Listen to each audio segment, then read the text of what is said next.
কাকা তুমি এটা কি বেচাইতেছ? কাকা এটা হুন্ডার কোয়েল পেছাইতাছে। এত চিকন তার দিয়ে তুমি কয়েল এর বেচাইতেছ? বেটা চিকন তারে যা ওজন আছে, যা মর্যাদা আছে, যা মূল্য আছে, একটা হুন্ডারও দামও হবে না। কেমনে কাকা? কেমনে এটা বুঝলা না তুমি? এত দামের হুন্ডার তোমার একটা কয়েল এটা পেঁচাইতেছ চিকন তার, তাও বলতেছ যে হুন্ডা থেকে এটা দাম বেশি কেমনে? হ্যাঁ, এটা তুমি বুঝতে চাও? একটু বলো। যদিনকার বুঝতে চাও তাহলে আমি বলতাছি। এই কোয়েলটা, এই তারটা যে পেঁচাইতাছি, এই জুইকে না পেঁচাইতাম তাহলে হুন্ডারটা স্টার্ট নিব না। প্রতি কি স্টার্ট নিব না।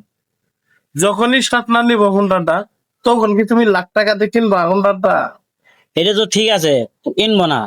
তাহলে যখন আবার এই তারটা যখন কাজে লাগবে, হুন্ডারটা যখন স্টার্ট হবে, তখন তুমি লাখ টাকা দিয়ে কিনবা। না কথাটা খারাপ করলাম চাচা? না এটা ঠিক আছে। তাহলে এটাই মনে করো যে যার দুনিয়ায় কেউ নাই তার আল্লাহ আছে। কথা কি বুঝছো? কিন্তু আগে একটা বুঝলাম না, তোমার এই সাইডে মোড়া তার ওটা চিকন তার কেন দিতেছ? হ্যাঁ, সাইডে মোটা তার ভিতরে শিক্ষণ তার কেটে দেয়, এটা প্রশ্ন ঠিক আছে। এই মোটা তার কিনলে দুইটা কয়েল হলো ব্যাটারি চার্জ করে, আর দুইটা কয়েল হইলো বাতি জ্বলে ইন্ডিকেটার। আবার এই যে দুইটা যে পেঁচাইতাছি, এটা দিয়ে তোমার স্টার্ট নেয়, স্টার্টিং কয়েল এটা, বুঝছো? যদি এনে চিকন তার দেওয়া বাদে মোটা তার দিতাম তাহলে কি হতো না? না, হতো না। কিন্তু এটা চিকন তারে কারেন্ট মারবো, মোটা তারে কারেন্ট মারবো না, কারেন্ট মারবো কম। তাহলে দর্শক আপনারা দেখতে পাচ্ছেন যে আকরাম কাকা মোটর এবং সিলিং ফ্যান এর পাশাপাশি হুন্ডারে কয়েলও কাজ করে। আপনারা সবাই আকরাম কাকার পাশে থাকবেন, শেয়ার কমেন্ট করবেন। সবাইকে ধন্যবাদ। আসসালামু আলাইকুম।